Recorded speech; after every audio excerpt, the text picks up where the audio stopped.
Entre nous, j'imagine que vous avez déjà vécu des moments gênants devant des animés, un peu comme devant mes vidéos. Non, allô, ouais, j'ai dit un truc bizarre. Avec tous les animés que vous m'avez conseillés, j'ai pu réussir, je pense, à trouver 4 animés les plus malaisants du monde. Bref, Francis, générique.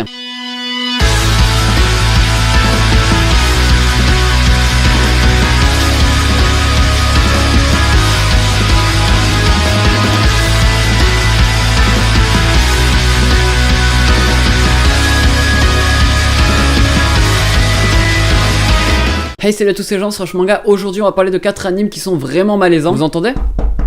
Le malaise est palpable. Si t'as aimé la vidéo, tu peux lâcher un petit like, ça me ferait super plaisir comme d'habitude. N'hésite pas à me dire en commentaire l'animé le plus compliqué que t'as pu regarder. Trêve de blabla, non rien, c'est juste pour entrer dans le thème de la vidéo. Watamote, c'est un slice of life comédie qui d'après vous est le top 1 des malaises TV. Ça nous parle d'une lycéenne du nom de Tomoko, qui malheureusement elle avait pas la chance avec elle, du coup elle avait pas les capacités pour être populaire ou quoi que ce soit. Ni le physique pour, on va pas se le cacher. C'est une fan de jeux vidéo qui un jour va se poser les bonnes questions et va décider de changer, s'intéresser aux garçons, etc. Et c'est là que l'animé va commencer réellement. Heureusement ou pas, je sais pas trop. Kouzen on a fait une vidéo dessus, du coup je vais pas y venir en détail. Ce que je peux dire c'est qu'il a totalement raison. C'est vrai que je suis trop beau. Plus sérieusement quand on parle du malaise de cet animé. Parce qu'à premier abord il a tous les atouts pour être un bon slice of life, school life, etc. Mais ils ont décidé de gâcher le truc ou alors c'était fait exprès, je sais pas trop. À aucun moment j'ai rigolé aux blagues. Déjà parce que souvent c'était forcé, ça tournait autour du sexe. Et il y avait quelqu'un derrière moi quand je regardais l'animé. Ensuite j'ai trouvé les trucs vides. Vides dans le sens où le personnage principal, bah tu pouvais pas t'y attacher forcément. C'est quelqu'un qui reste plutôt dans son coin, qui est plutôt dans ses pensées. Et ça revient à ce que j'ai dit plus récemment, du coup ça crée un malaise encore plus palpable. C'est un peu la fille détestable que tu peux trouver dans toutes les écoles. Hormis ça c'est un animé humoristique. Enfin c'est écrit, après je sais pas. Mais quand tu te retrouves gêné par le personnage principal parce qu'elle se retrouve dans des situations improbables à cause de son associabilité, je sais pas si ça existe, bah je peux te dire que la blague c'est que t'es commencé l'épisode parce que t'as envie de l'arrêter. C'est peut-être pas très intelligent ce que je vais dire, mais en soi il aurait pu être plutôt bon. C'est une parodie avec un personnage principal plutôt original, en soi l'animation n'est pas nulle, en gros tout ça pour vous dire qu'il y a de l'idée. Et je vais même aller plus loin, j'ai pas détesté l'anime, je l'ai même trouvé plutôt passable. C'est juste ce point que j'ai trouvé plutôt chiant parce qu'ils essayaient de forcer sur certaines blagues, pas des blagues, même des scènes carrément. Et si on met tout ça de côté, on peut quand même s'intéresser à la double personnalité qu'a le personnage principal, son évolution psychologique, etc. Bref, c'est un animé de seulement 12 épisodes. Il est sorti en 2013 et touche pour genre comédie romance school life slice of life et pour thème école et otaku. Si vous voulez pas rire devant un bon animé comédie, je vous le conseille parce que là le niveau est bien au-dessus. Seiko no Quasar. Bon, cherchez pas, j'ai pas compris le titre non plus. Et juste pour prévenir, je n'ai pas terminé l'animé, je l'ai trouvé trop malsain. Mais ça parle de quoi? Je vais faire ma présentation, mon ressenti parce que je comprends pas le résumé. Ça nous parle d'un mec, il a 13 ans et lui rentre au lycée. Et ce qu'on sait pas, c'est que ce mec a des super pouvoirs. Donc les gens comme ça, on les appelle les Quasars. Et lui a pour but de tuer tous ceux qui sont défaillants. Sauf qu'il va se lier d'amitié avec deux lycéennes qui ont le bon âge et du coup il va les entraîner dans ses histoires. Jusqu'à là, rien de choquant, mais attendez 2 secondes. Pour développer leur pouvoir, il est obligé de sucer le soma, ça c'est le terme utilisé dans l'animé, mais je peux pas faire plus clair en disant allaiter un sein. Pour ceux qui ont pas compris le malaise, on parle d'un mec de 13 ans qui est rentré au lycée. En tout cas il se met bien. Mais bref, je vais pas terminer parce que j'ai trouvé ça trop malsain. Mais sinon il y a quand même des points positifs. Déjà je vais pas vous le cacher, déjà que le personnage principal a un car design plutôt stylé. Il est pas bien original mais bien construit. Et les combats, hormis ce détail, sont plutôt bien tournés. Sinon j'ai trouvé que c'était digne d'une série américaine. Ça c'était du second degré. Parce que entre nous, je savais pas que c'était possible de faire un mauvais jeu d'acteur sur un animé. Après je sais pas si c'était tellement malaisant que même les personnages étaient mal à l'aise, que tout était vraiment surjoué et que le côté ecchi était vraiment abusé. Et les combats ça se passe comment? À part ce que j'ai dit plus tôt, les Quasars c'est des gens qui contrôlent les éléments, enfin du moins un élément, et ils vont se battre et puis c'est tout. Bref, il y a du bon mais vraiment il est trop malsain. Du coup perso c'est pas mon style, j'ai préféré l'arrêter. C'est un animé de 24 épisodes qui est sorti en 2010. Il touche pour genre action, drame, ecchi, érotique, romance. Et le petit dernier est Yuri. Et pour thème Magikarp.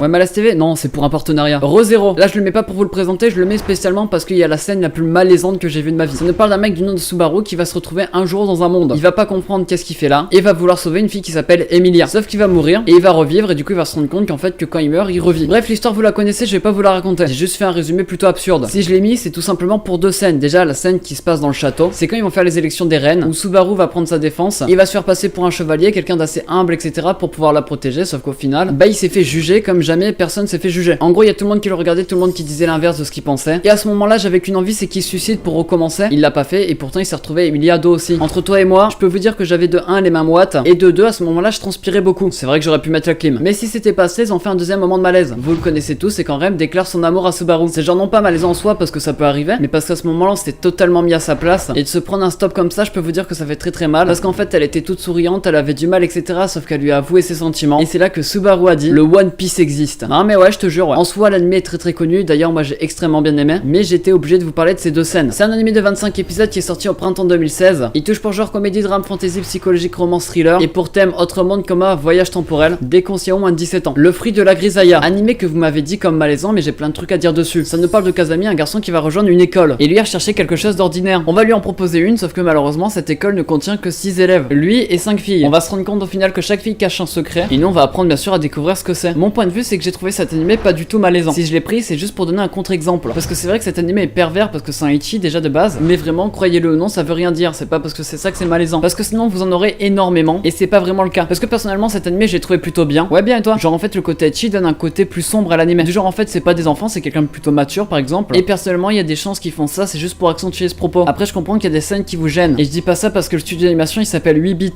Ouais c'était tout pour moi. Mais parce que je pense que vous étiez juste pas le public qu'il fallait. Genre c'est un ecchi, si vous êtes pas habitué forcément vous allez être gêné. Moi ça m'a gêné. Mais d'un point de vue professionnel je peux vous dire que c'était un bon animé. Et pourquoi? J'ai trouvé les personnages bien construits, surtout le personnage principal, le garçon. Il a une personnalité assez mystérieuse, assez calme qu'on n'arrive pas à décrypter dès le début. Du coup c'est comme les filles, on a envie d'en savoir plus sur eux. Mais eux c'est différent parce que le personnage principal c'est sa personnalité qu'on veut savoir, et alors que les filles c'est plutôt leur passé, ce qu'ils essayent de cacher, etc. Du coup bien sûr on va apprendre petit à petit. Bien sûr on va continuer à regarder même si c'est gênant. Bien sûr que vous allez liker cette vidéo. La romance passe tout simplement, elle est pas bien intéressante, pas bien originale. En plus de ça vous allez d'autant plus aimer le personnage principal au cours de l'histoire quand il va commencer à aider tout le monde. Et vraiment je l'ai trouvé intéressant, sérieux, tout ce que vous voulez, mais c'est pas un truc malaisant. En tout cas si vous êtes ouvert d'esprit. C'est un anime de 13 épisodes qui touche pour genre drame, ecchi, romance, school life, et pour thème école tout simplement. Déconseillé pour les moins de 12 ans avec nudité modérée. Bref c'était Rush Manga, c'est tout pour cette vidéo. Je vous ai parlé de 4 animés qui pour vous sont malaisants. N'hésite pas à lâcher un petit like, ça me ferait super plaisir si la vidéo t'a plu. Et dis-moi pour toi quel est l'animé le plus compliqué que t'aies pu voir. Bref c'était Rush Manga, on se retrouve mercredi prochain pour une toute nouvelle vidéo. Allez ciao, bye bye.